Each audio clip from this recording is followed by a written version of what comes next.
अस्सलाम वालेकुम जी स्टूडेंट्स, क्या हाल है आपके। आज हम सोशियोलॉजी में बात करने जा रहे हैं और हमारे साथ मौजूद हैं Saheem Nasif. She is the topper of 2020 lecturer batch जो पीपीएससी ने टेस्ट कंडक्ट किए थे। Not only she is overall topper बल्कि माशाल्लाह वो रिटर्न की भी टॉपर है। सहीम वेलकम। सहीम माशाल्लाह से पीएचडी स्कॉलर भी हैं और अपने एकेडमिक कैरियर में भी पोजीशन होल्डर रही हैं। सोशियोलॉजी के रिलेटेड और सोशल वर्क के रिलेटेड जो है वो रिसर्च वर्क भी करती रही हैं। हम आज जो सोशियोलॉजी है उसके मतलब डिस्कशन करने जा रहे हैं। उससे पहले मैं आपको बता दूं कि हम इस पर एक रेगुलर बैच भी स्टार्ट करेंगे। तो जो लोग भी इंटरेस्टेड हैं वो कमेंट्स में और डिस्क्रिप्शन में व्हाट्सएप ग्रुप का लिंक दिया हुआ है, उसको वो ज्वाइन कर लीजिएगा लाजमी। अच्छा सहीम, एक तो सबसे पहला जो हमारा इसमें एक बड़ा बेसिक सा क्वेश्चन होता है कि इसका जो सिलेबस है, नॉर्मली तो 4 ईयर्स की डिग्री होती है या एमएस का तो लंबा चौड़ा सिलेबस होता है, तो पेपर में उसके कोई पार्ट्स में भी डिवाइडेड है या किन एरियाज पे हम फोकस करते हैं जब हम सोशियोलॉजी के लेक्चर की बात करते हैं? एक्चुअली सर पीपीएससी का जब हम लोग पेपर स्टार्ट करते हैं तो उसके अंदर भी मैंने ये चीज़ ऑब्जर्व की है कि वहाँ पे आपको 5 to 6 पार्ट्स मिलते हैं। जैसे आपने बात की कि उसका सिलेबस जो है हमने बहुत ज़्यादा पढ़ा हुआ है, तो पीपीएससी एक्चुअली उस सारे सिलेबस को कवर करने की कोशिश करती है। ठीक है, फर्स्ट पार्ट में फॉर एग्जांपल वो इंट्रोडक्शन का पार्ट रख लेगी, सेकंड में क्लासिकल थियरिस्ट का पार्ट रख लेगी, फिर थर्ड में क्रिमिनोलॉजी हो जाएगा, फोर्थ में जेंडर स्टडीज़ हो जाएगा, फिफ्थ में वो फिर सारे टॉपिक जो होते हैं सब्जेक्ट के उसको कवर करने की कोशिश करती है। तो हमारा फोकस भी ये है कि हम लोग उन सारे पार्ट्स को कवर करने की कोशिश करें और एक कॉम्प्रिहेंसिव सिलेबस जो है वो प्रोवाइड करें बच्चों को। अच्छा, इसमें एक क्वेश्चन मेरे जहन में आ रहा है कि बकायदा क्या उन्होंने पार्ट मेंशन किया होता है कि पार्ट 1, पार्ट 2, पार्ट 3, पार्ट 4, या ये आपने खुद से एक डिवीजन लगाई है कि ये इस तरह से पार्ट में? अच्छा, उन्होंने मेंशन नहीं किया होता। एक्चुअली जब मैं पेपर उसको अटेम्प्ट कर रही थी तो मैंने उस टाइम पे ये चीज़ ऑब्जर्व की कि जब हम लोग उसको तैयार कर रहे होते हैं, जिस सीक्वेंस से हम लोगों ने इसे तैयार किया है उसी सीक्वेंस से पीपीएससी ने उसके पार्ट्स को डिवाइड किया हुआ है। प्रॉपर आपको नहीं मेंशन लिखा होगा। एक्चुअली एक ट्रिकी पार्ट था जो मैंने पेपर अटेम्प्ट करते हुए ऑब्जर्व किया है कि आपको उसके अंदर डिवीजन मिलेगी। वंडरफुल। अच्छा, अब इसमें मेरा एक सेकंड क्वेश्चन ये हो सकता है कि एग्जामिनर चेंज होते रहते हैं। बिल्कुल। तो हो सकता है कि एग्जामिनर उससे थोड़ा उसको डिफरेंट पेपर बना दे, लाइक वो कोई रिसर्च मेथोडोलॉजी पे उस पर कोई मटेरियल उसमें डाल दे। तो इसमें कितना का चांस है कि आपको लगता है कि इन 4-5 मेजर एरियाज के अलावा कोई और एरियाज भी हैं जिसमें फोकस करने की एक्चुअली ना आज ही मैं पास पेपर जो थे उनको भी गो थ्रू कर रही थी। तो इंटरेस्टिंगली आप ये जो बात करें ना, पीपीएससी का ट्रेंड चेंज हुआ है रिगार्डिंग सोशियोलॉजी। पहले जो था उसके अंदर सिर्फ और सिर्फ क्लासिकल थियरिस्ट की बात की जाती थी, लेकिन अब उन्होंने जो क्रिटिकल स्कूल ऑफ थॉट है या कंटेम्प्रेरी सोशियोलॉजिस्ट हैं उनके बारे में भी बात करना शुरू किया है और क्वेश्चंस पूछना शुरू करती हैं। तो जब हम लोग बच्चों को तैयारी करवाएंगे तो हमारा फोकस ये भी होगा कि हम लोग जो है कंटेम्प्रेरी सोशियोलॉजिस्ट और जो क्रिटिकल स्कूल ऑफ थॉट है उसको भी पढ़ाएं ताकि बच्चों को इस तरीके का कोई डाउट हो तो वो क्लियर हो जाए।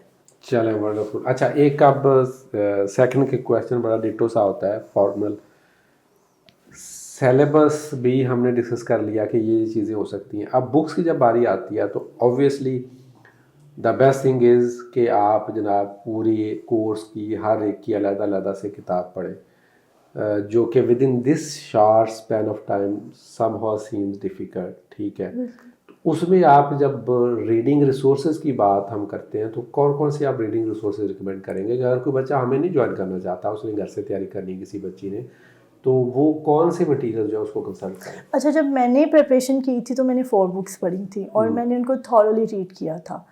इसलिए मुझे बहुत आइडिया है कि पीपीएससी ने किस बुक में से कहाँ से कौन सा पोर्शन, कहाँ से उसने सब्जेक्टिव पार्ट उठाया था और कहाँ से ऑब्जेक्टिव पार्ट जो उन्होंने टारगेट करने की कोशिश की थी।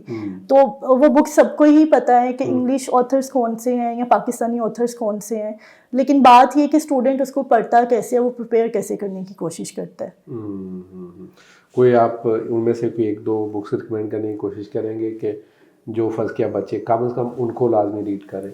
अच्छा, मिशोनिस एक है, ठीक है, वो सभी स्टूडेंट्स पढ़ते हैं पाकिस्तान में। उसके अलावा अगर थियरिस्ट को पढ़ना चाह रहे हैं तो फिर जॉर्ज टीचर और पीपीएससी में उसमें से पेपर आता है। इसके अलावा पाकिस्तानी ऑथर्स में अब्दुल अजीज तगा हैं, उनकी बुक में से आता है, या तो सीएसएस के लिए भी बड़ी फेमस है। यस सर, उसमें से भी आएगा। और गिडेंस की बुक है सोशियोलॉजी की। तो ये 4 बुक्स हैं जिसमें से डिफरेंट एरियाज जो है वो पीपीएससी जो है अटेम्प्ट करने के लिए उसके क्वेश्चन उसमें से बनाएगी। अच्छा, किताबें सबको पता होती हैं नॉर्मली? Yes sir. ठीक है, लेकिन व्हाट वाज योर रेसिपी कि आपने टॉप किया? मेरी रेसिपी ये थी कि मेरे पास सिचुएशन थी डू और डाई वाली, ठीक है। तो मैंने चारों बुक को पूरा पढ़ा था। वंडरफुल, ठीक है। और उसके बाद मुझे ये सारी मैंने चीज़ें ऑब्जर्व की कि पीपीएससी कहाँ कहाँ से कौन कौन सा जो पोर्शन है वो टारगेट करने की कोशिश करेगी, कहाँ से वो क्वेश्चन लेती है। फिर मैंने सारा कुछ ऑब्जर्व किया। तो मेरी रेसिपी तो ये कि फिर आप थॉरोली रीडिंग करें या किसी अच्छे इंस्ट्रक्टर के पास जाएं, अच्छे मेंटोर को ज्वाइन करें। चलें जी, हम आपको ज्वाइन कर रहे हैं इंशाल्लाह। इंशाल्लाह। I am your student. अब मुझे आप ये बताएं कि आपकी टीचिंग मेथोडोलॉजी क्या होगी कि जब आप पढ़ा रही होंगी, क्योंकि you are ready teaching as well, आपका एक्सपीरियंस भी है इस चीज़ का, तो विद इन 2 मंथ्स हमने एक प्लान रखा है कि हम उसके अंदर चीज़ों को कवर करेंगे, जो नॉलेज भी कवर करना है, जिसमें हमने मॉक असेसमेंट्स भी करनी है। तो टीचिंग मेथोडोलॉजी क्या होगी? टीचिंग मेथोडोलॉजी ये होगी कि मैं कुछ आपको मटेरियल प्रोवाइड भी करूँगी, ठीक है। फिर उसके बाद हम क्लास में उसके अंदर से डिस्कशन करेंगे, सॉर्ट ऑफ एमसीक्यूज क्वेश्चंस करूँगी। फिर बहुत सी चीज़ें ऐसी हैं जो स्टूडेंट्स को आइडिया नहीं होता। फॉर एग्जांपल थ्योरिस्ट जो हैं, क्लासिकल थ्योरिस्ट तो सबको पता है, लेकिन माइकल फुकॉल्ट क्या कहता है या क्रिटिकल स्कूल ऑफ थॉट क्या कहता है, वो चीज़ें मैं एक्सप्लेन करूँगी। उसके बाद मैं कोशिश करूँ कि वीक में एक दफ़ा जो है हम लोग दोबारा उसके बारे में रिवाइज करें और जो एमसीक्यूज हैं उस फॉर्म में हम लोग उसको डिस्कस कर सकें। उसको टेस्ट, यानी कि उसका एक वीक में एक आधा टेस्ट हो जाए। That's wonderful. स्टूडेंट्स, मैंने तो अपनी हद तक जितनी भी कोशिश हो सकती थी मैंने तमाम क्वेश्चन पूछ लिए। आपके कोई भी क्वेश्चन हो आप कमेंट्स में लिख सकते हैं। अच्छा, एक ना सहीम, एक मेरा जनरल सा क्वेश्चन होता है, somehow you are the main, you can say the person जो इस सब्जेक्ट को जानती हैं, तो हो सकता है मैंने कोई क्वेश्चन मिस कर दिया जो आपको लगता हो कि मुझे पूछना चाहिए था, ये वाला सवाल, या आप कोई चीज़ ऐड ऑन करना चाहती हैं? अच्छा, मैं एक चीज़ ऐड करना चाह रही होती हूँ कि नॉर्मली क्वेश्चन बच्चे भी करते हैं कि हमें first year, second year, third year, fourth year की बुक्स पढ़ लें तो इनफ है। तो बेसिकली वो बेसिक क्वेश्चंस होते हैं जो पीपीएससी आपसे 30-40 क्वेश्चंस पूछ लेगा, ठीक है। उसके बाद आपको सब्जेक्ट्स को थॉरली रीड करना पड़ेगा। और जो थ्योरिस्ट हैं वो एक ऐसी, आप समझ लें कि उसके अंदर एक टॉपिक है बुक का जिसको आप खुद से नहीं प्रिपेयर कर सकते। तो आप या तो किसी अच्छी बुक से कंसल्ट करें या फिर किसी मेंटोर से हेल्प लेने की कोशिश करें। वंडरफुल। देखिए बच्चों, प्रॉब्लम भी यहीं पे आता है, 30-40 नंबर तो सारी ले रहे होते हैं, ठीक है।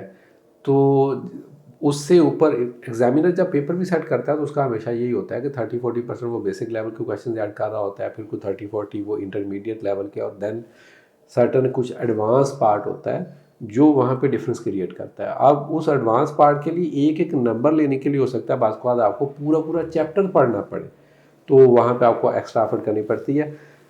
थैंक्स सहीम, आपने टाइम निकाला। ये डिस्कशन आपके लिए फ्रूटफुल साबित होगी और आई एम 100% श्योर कि इंशाल्लाह आप अगर ज्वाइन करेंगे तो आपको इसमें बहुत ज़्यादा फ़ायदा होगा।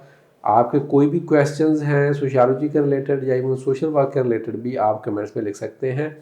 अल्लाह आपका हामी नासर हो। Thank you. अल्लाह हाफिज़।